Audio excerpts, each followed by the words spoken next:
आपसे ये क्वेश्चन पूछना चाहती हूँ कि जब हम रीजनिंग का पूरा कोर्स कर लेते हैं उसके बाद पूरा कोर्स करते हैं तो एग्जाम में जाते हैं ना, तो ट्यूशन करते हैं तो पेपर नहीं होते एक बार। तो उसके लिए आपको लगातार कंटिन्यू प्रीवियस ईयर के क्वेश्चन लगाने पड़ेंगे, प्रैक्टिस करनी पड़ेगी। देखो एक तो एग्जाम पैटर्न देखना पड़ेगा, जिस भी एग्जाम के लिए आप तैयारी कर रहे हैं तो उसके प्रीवियस ईयर के पेपर उठा कर लाओ, पेपर किस तरीके से यानी कि क्वेश्चन किस तरीके से पूछा जा रहा है, समझ रहे। सारे फॉर्मूले ऐसा लगता है कि जैसे फॉर्मूले लग नहीं रहे, मतलब फॉर्मूले में आते हैं पर लगते नहीं है फॉर्मूले। हाँ बस वो यही आपका एक वीक पॉइंट है, आप फॉर्मूला रट के बैठे, आपने ये नहीं सोचा कि कभी ये फॉर्मूला बन के कहाँ से आया। अगर आपने ये देखा होगा कि आपको पढ़ाने वाले ने ये बता दिया कि फॉर्मूला कहाँ से बनकर गया है, तो जिंदगी में आप फॉर्मूले को नहीं भूल पाएंगे और ना इधर का उधर लगा पाएंगे। हाँ ऋतु आपको समझ में आ रहा है? Yes sir. जी, किसकी तैयारी कर रहे हैं आप? तैयारी कर रही हूँ सर। रीट आईएएस की, यूपीएससी का।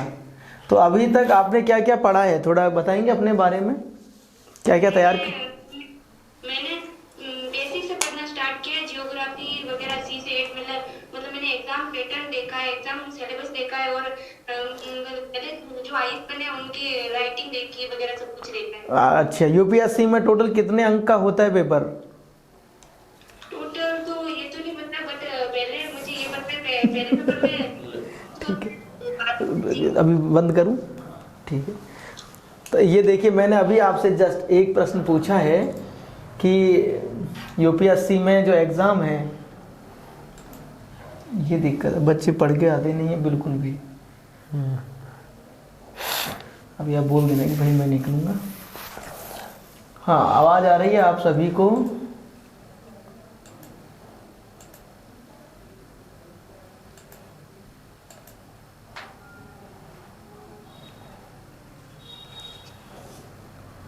देखिए आपको दिखाई दे रहा है कि नहीं कैमरे में आ रहा है?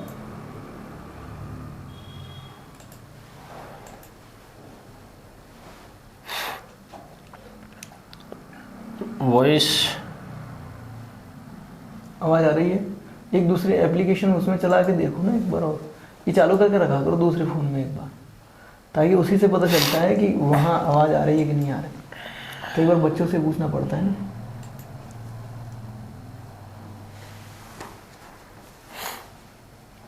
आ गया।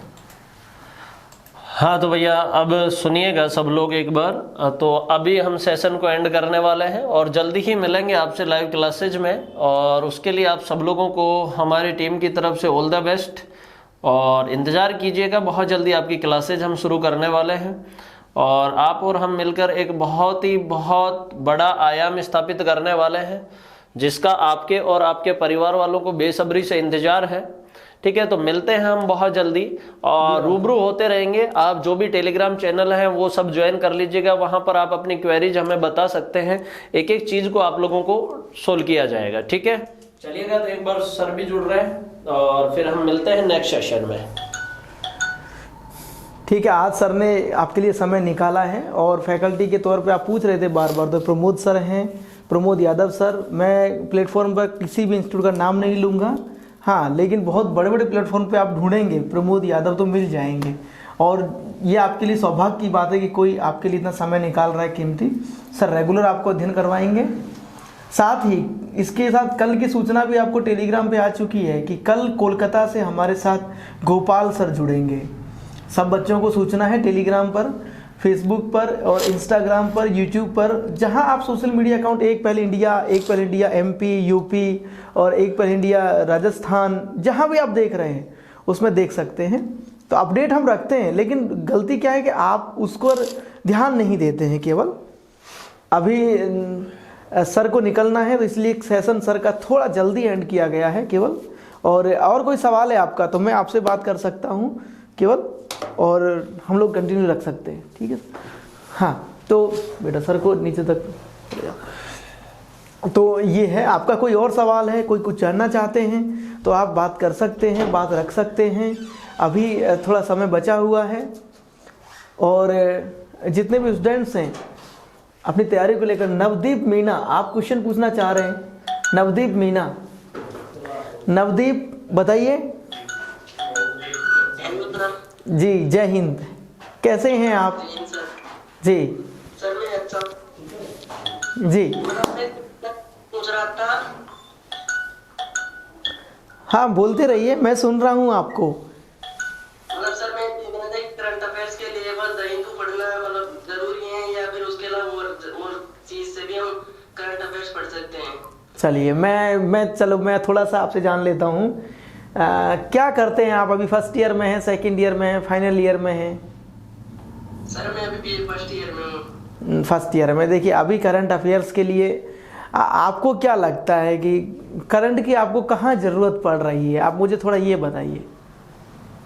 नहीं सर मतलब अभी जरूरत तो नहीं है, लेकिन अभी से थोड़ा थोड़ा पढ़ेंगे तो मतलब नहीं ऐसा नहीं है। देखिए क्या होता है, मैं तो बहुत खुश हूँ कि आप इतनी कम उम्र में इतना आगे का सोच रहे हैं, है ना। मैं थोड़ा सा बताता हूँ आपको, आप मेरी तरह सोचिए। मतलब मैं ये नहीं कह रहा हूँ कि आप मेरी तरह बनिए, मेरे जैसा सोचिए। करंट अफेयर्स जो है बहुत आनंद का विषय है, मतलब सबसे ज़्यादा जो रोचक विषय है और मुझे लगता है कि करंट का टॉपिक है। रोजाना क्या घटित हो रहा है ना। तो हम जब रोजाना पढ़ते हैं, जरूरी नहीं द हिंदू को पढ़े। जैसे मैं एक यूट्यूब चैनल बताता हूँ आपको, ठीक है, और उस यूट्यूब चैनल का नाम है, पहले हम उसे राज्यसभा टीवी के नाम से जानते थे, राज्यसभा टीवी, है ना। अभी उसका नाम संसद टीवी कर दिया गया है, देखते हो ना। हाँ सर। उस पर एक प्रोग्राम आता है विशेष, देखते हो? सर अभी तो नहीं देखता, लेकिन अब देखना चालू करूंगा। करना, उसे चालू करना हमें बहुत ज़रूरी नहीं। हमें क्या करना है, अभी हमारे पास समय है। नवदीप आपके पास समय है, क्योंकि लोग कब पछताते हैं? जब उनके हाथ से समय निकल जाता है, यही है ना। आपके पास समय है, तो मैं जो मुझे लगता है बेहतर, मैंने जीवन में अनुभव किया है, वो आपके साथ साझा कर रहा हूँ। कि अभी बहुत ज़रूरी नहीं अखबार ढूंढें, बस आपको ढूंढना है कि बहुत अच्छे अच्छे पत्रकार होते हैं, रिपोर्टर्स होते हैं, बहुत अच्छी रिपोर्ट तैयार करते हैं ना। तो आप द हिंदू अभी हम पढ़ सकते हैं, ये आपकी चॉइस है। मैं नहीं कहूँगा, मैं कहूँगा कि आप राज्यसभा टीवी का जो नाम अभी बदल गया है और संसद टीवी होगा, उसमें विशेष देखिए। आप विशेष देखेंगे तो लगभग आधे घंटे के इस प्रोग्राम में आपको एक ही टॉपिक करवाया जाएगा, लेकिन पूरा एक्सप्लेन करके करवाया जाएगा। समझ में आया? उससे आपको एक तो नॉलेज मिलेगी उस टॉपिक के बारे में, उसकी हिस्ट्री क्या रही है। और करंट अफेयर में क्या मिलेगा? अखबार में केवल आज जो घटना घटित हुई है, और वो जब आप यूपीएससी का एग्जाम देंगे उस समय आपके काम आएगा या नहीं आएगा। क्यों? क्योंकि आज अभी आप फर्स्ट ईयर में हैं, सेकेंड ईयर आएगा, फाइनल ईयर आएगा, अभी 21 वर्ष के होंगे, तब जाकर के कब एग्जाम देंगे, तो 3 4 5 साल का समय है। इस समय पर हमें अपनी नॉलेज को बढ़ाना है। समझ में आ गया? तो आप YouTube चैनल पर संसद टीवी देखिए, नंबर ऑफ, पहली बात है ना। दूसरी बात क्या है कि आप बहुत सारे रिपोर्टर्स हैं, मैंने जैसे कहा, मैं सुनता हूं, जैसे रवीश कुमार सर की रिपोर्ट को सुनता हूं रोजाना की किसी भी कीमत पर मुझे समय निकालना है और रवीश कुमार को सुनना है कि ऐसे विषयों पर। जैसे मैं एक टॉपिक देता हूं, अगर आप यूपीएससी की तैयारी करो, पहन देना यार गिरा। चलो, मुझे क्या अच्छा लगता है बच्चों से यूपीएससी के टॉपिक पर ही बात करने मुझे अच्छा लगता है। जैसे अगर आपको अच्छा लग रहा है तो मैं अभी करंट का एक टॉपिक बता देता हूं आपको, है ना। चलिए, आप सभी बच्चों के साथ बात हो रही है। वो टॉपिक है फेक न्यूज। फेक न्यूज सुना है आपने? Fake news.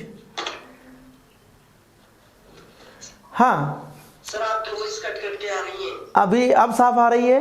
आपकी वॉइस कट कट के आ रही है,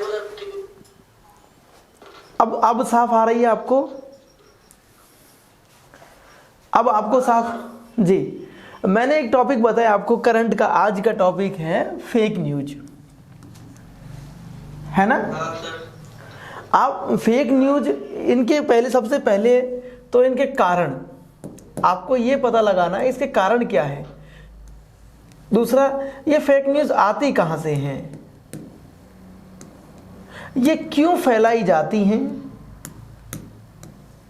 ठीक है। और आपको ये देखना है कि हम इसे रोकथाम के लिए हम देश के एक जिम्मेदार नागरिक हैं, ठीक है,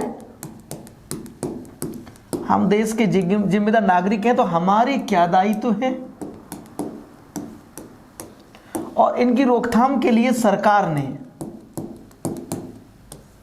क्या क्या कानून बनाए हैं और अभी क्या आवश्यकता है ऐसा किया जाए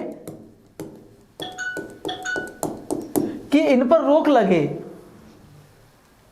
प्रश्न समझ में आ गया? एक विषय है, वो विषय है फेक न्यूज। जैसे आपने भी करंट अफेयर्स के लिए पूछा, मैंने कहा कि फेक न्यूज जो है ये एक ऐसा विषय है जिस पर आपने देखा ना, कई बार आपने देखा होगा, अब तो कम हो गए हैं। जैसे पहले आते थे हमारे व्हाट्सएप पर मैसेज आते थे कि ये लगभग 11 लोगों को भेजिए नहीं तो आपको बुरी खबर मिलेगी। एक ऐसी खबरें भी आती थी। सुबह सुबह जगते थे तो भगवान, ये एक लड़की निकली है, सांप निकला था, फिर लड़की निकली, ऐसी आती थी। अभी फेक न्यूज़ में क्या होता है, एडिट करके न्यूज़ आने लगी हैं। एडिट करके जो घटना होती ही नहीं है लेकिन उसको एडिट कर दिया जाता है। होता है कि नहीं? कई बार आता है कि भारत में पाकिस्तान जिंदाबाद के नारे लगे, उस रैली में लग गए नारे, उसमें यहाँ ऐसा हो गया, ये एक फेक न्यूज़ है। होता है कि नहीं? ऐसा कई बार पेपर्स, कई बार फेक आदेश भी वायरल हो जाते हैं सरकार के, है ना? तो अब इस विषय पर आप क्या मानते हैं, इसके कारण क्या है, कौन करता है ऐसा, ये कहां से आती हैं, क्यों हो रहा है ऐसा देश में, इसकी रोकथाम के उपाय क्या होने चाहिए, जिम्मेदार नागरिक होने के नाते क्या होने चाहिए, सरकार ने अब तक क्या क्या कानून बना दिए हैं और क्या बेहतर हो सकता है। अब देखिए, आप द हिंदू पढ़ेंगे तो मैंने एक टॉपिक दिया फेक न्यूज। तो अब इस सिलेबस से जुड़ा हुआ, आपको यदि सिलेबस याद है, मैं तो धीरे धीरे बढ़ रहा हूँ यूपीएससी क्लास की ओर, लगभग मेरी 5-7 क्लास निकल जाएंगी, या लगभग मोटा मोटा मानेंगे तो 10 से 20 घंटे में जब बर्बाद कर चुका हूँगा, 10, 15, 20 घंटे, तब जा करके मैं अपनी सब्जेक्ट पे आता हूँ कि हाँ 3-4 दिन की क्लास, मेरी एक दिन में 4 घंटे की क्लास होती है, तो 4-5 दिन तो मेरे इसी में निकल जाते हैं कि मैं भूमिका बनाने में, कि आपको आईएएस बनना है तो किन किन चीज़ों को ध्यान में रखना है, ताकि बच्चे धीरे धीरे उस टॉपिक को जाने लगेंगे।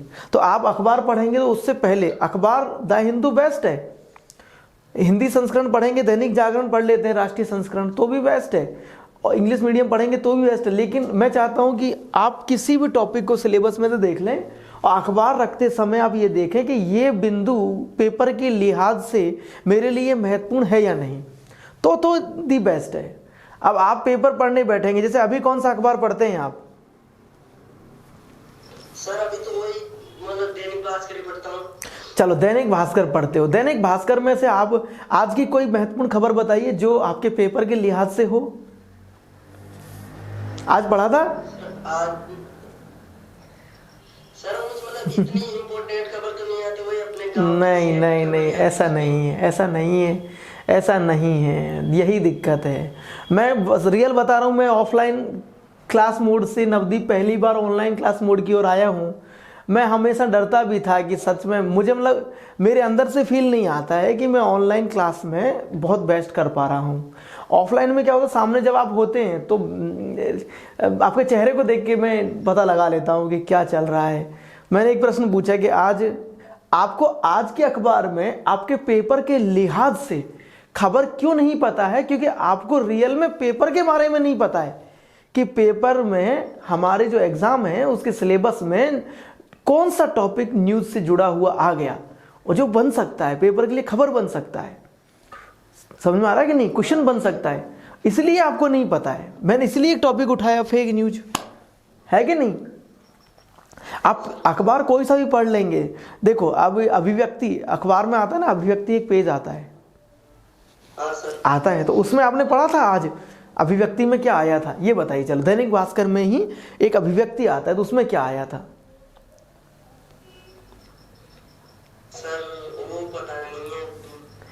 देखिए, अब आप मुझे एक बार ईमानदारी से वचन भर दीजिए कि ईमानदारी से पढ़ोगे, क्योंकि मेरी ही, मैं ऐसा नहीं कह रहा हूँ मैं ही अकेला एक्सपर्ट हूँ, बहुत सारे लोग यूपीएससी में अभी टीचर्स पढ़ाएंगे आपको, दिल्ली से पढ़ाएंगे मेरे साथ बेंगलोर से है जो टीचर्स पढ़ाएंगे, कोलकाता से पढ़ाएंगे मेरे साथ, एमपी भोपाल से पढ़ाएंगे सर, जमशेदपुर से पढ़ाएंगे, सब लोग, चाहे शहर कोई सा भी हो, लेकिन विद्वान जहाँ लोग हैं वो क्लास लेंगे।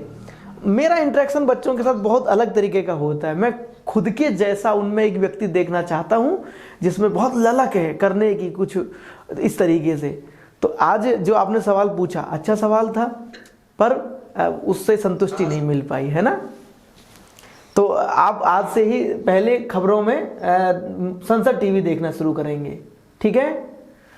ठीक है सर। कैसा कैसा लग रहा है आपको, मुझे बस ये बता दीजिए। सर मैं लग रहा क्या हुआ, थैंक यू सर। क्या हुआ? आपसे बात करके बहुत अच्छा लग रहा है सर। मन को संतुष्टि तो मिलती है आप बात करके। अच्छा, मन को संतुष्टि मिलती है, ये ध्यान रखिएगा। और मैं तो सबसे यही कह रहा हूँ कि आप सब लोग ईमानदारी से पढ़िए, मेहनत करिए। कल दोबारा से 7 बजे क्लास होगी लाइव, और उसमें कोलकाता से हमारे साथ गोपाल सर जुड़ेंगे, है ना। सोमवार का दिन है, गोपाल सर जुड़ेंगे 7 बजे। और दूसरा ये है कि आप के मन में जो भी सवाल आप मुझसे कभी भी एनी टाइम डिस्कस कर सकते हैं। बस आप ये ध्यान रखिए कि आप जो भी खबरें हमारे यहाँ से प्रेषित की जाती हैं, आपके पास भेजी जाती हैं, उन्हें और स्टूडेंट्स तक पहुँचाने में आप काम करते रहें, थोड़ा सा ये है जी। कृष्णा राठौड़, मैंने आपका क्वेश्चन लिया है। कृष्णा राठौड़ हाँ सर जी। मेरा एक क्वेश्चन ये था जी। जैसे हम आईएलटीएस में ऑप्शनल सब्जेक्ट लेते हैं। आवाज़ आपकी नहीं आ रही है। हाँ सर अब आ रही है जी जी। सर मेरा क्वेश्चन ये था कि आईएएस में जैसे ऑप्शनल सब्जेक्ट लेते हैं तो सर मेरा इंटरेस्ट ज्योग्राफी में है, बट सब कहते हैं कि ज्योग्राफी के अच्छे रिजल्ट नहीं होते, ज्योग्राफी बहुत अथाह सागर है, इस मतलब लिटरेचर वाले सब्जेक्ट लेने चाहिए। तो ऐसे कंफ्यूजन होता है, तो हम इसका क्या करें सर? मेरा खुद सब्जेक्ट ज्योग्राफी है, और मैं कभी नहीं कहता हूँ, मैं तो हमेशा यही कहता हूँ, क्योंकि लोग तो ये भी कहते हैं ना कि हिंदी मीडियम में रिजल्ट नहीं बनता है। आप हिंदी मीडियम वाले बच्चे तो वैसे ही तैयारी कर, बहुत कम रिजल्ट बनते हैं। लोगों का इंटेक्शन तो मैं वही कह रहा हूँ ना भाई, कि लोग हैं वो परिणाम, क्योंकि बहुत आप जो लोग तैयारी कर रहे हैं या सफल हुए उनसे मिलिए। मैं ज्योग्राफी के बहुत सारे जो सब्जेक्ट जिन्होंने आईएएस बने मेरे साथ में जो हैं, मैं उनसे भी बात करवा सकता हूँ, मिल सकते हैं। ऐसा नहीं है कि सब्जेक्ट में रिजल्ट नहीं बनता है। आपकी पकड़ कैसी है, आप कम शब्दों में कितना बेहतर प्रेजेंट कर पा रहे हैं। और जितने भी टीचर्स थे, मैंने जिनसे भी पूछा, वो सब कहते हैं कि नहीं, ज्योग्राफी की जगह आप लिटरेचर सब्जेक्ट लीजिए। देखिए, ये उनका मत हो सकता है। मेरी सब्जेक्ट ज्योग्राफी है, मैं कहूँगा सबसे ज़्यादा डायग्राम्स, सबसे ज़्यादा मैप्स, और कम शब्दों में बेहतर रिजल्ट बनाने की कला तो ज्योग्राफी में ही है। इतने डायग्राम्स हैं, इतने मैप्स हैं, जहाँ कुछ लिखने की, कहने की, पढ़ने की बहुत ज़रूरत भी नहीं पड़ेगी, जहाँ मैं सब कुछ मैपिंग के आधार पर सब कुछ समझा सकता हूँ। तो चीज़ें हैं। अब आप उसको एग्जामिनर को कैसे मतलब इम्प्रेस कर रहे हैं, ये आपके ऊपर डिपेंड करता है ना भाई। तो ये सारी चीज़ें हैं, बहुत डरने की बात नहीं है। अगर आपका इंटरेस्ट ज्योग्राफी में, तो आप ज्योग्राफी से ही उतरिए, है ना। तो मैं तो यही कहूँगा। ज्योग्राफी में है क्योंकि सर मेरा मैपिंग वाला जो हिस्सा है वो बहुत मजबूत है, क्योंकि मेरा वर्ल्ड में, राजस्थान में, भारत का सबका मैं अच्छे से मतलब क्वेश्चन में कनेक्ट कर लेती हूँ उनको। जी, जैसे एक प्रश्न है कि भारत में, एक टॉपिक ज्योग्राफी का बता रहा हूँ मैं, भारत में हरित क्रांति की आवश्यकता क्यों पड़ी, तो इस पर आप क्या लिखेंगे? भारत में एक टॉपिक है, भारत में हरित क्रांति की आवश्यकता क्यों पड़ी, उसका भारत के जो किसान थे उनके जीवन पर पड़ने वाले सकारात्मक और नकारात्मक प्रभावों को बताइए। तो आप मुझे केवल ये बताएं, यूपीएससी में ज्योग्राफी से हैं तो इसलिए पूछ रहा हूँ कि इस पर हम प्रस्तावना कैसे लिखेंगे। सबसे पहले आपको भारत में हरित क्रांति की आवश्यकता 3 लाइन में आपको ये प्रस्तावना लिखनी है, 3 लाइन में। सर आपकी आवाज ठीक से नहीं आ रही है सर। चलिए कोई बात नहीं, हम अगर अब आ रही है, अब आपको आवाज आ रही है? सर आपकी आवाज नहीं आ रही है सर, कट की आ रही है। अच्छा, आपको आवाज ब्रेक हो रहा है? नहीं आ रही है सर, आवाज नहीं आ रही है। अब हाँ सर अब आ रही है। मैं पूछ रहा हूँ भारत में हरित क्रांति की आवश्यकता, इसको हम आपको प्रस्तावना बतानी है, 3 लाइनों में लिखना है। भारत में हरित क्रांति की आवश्यकता क्यों पड़ी, क्या लिखेंगे? पहली लाइन हम क्या लिखेंगे?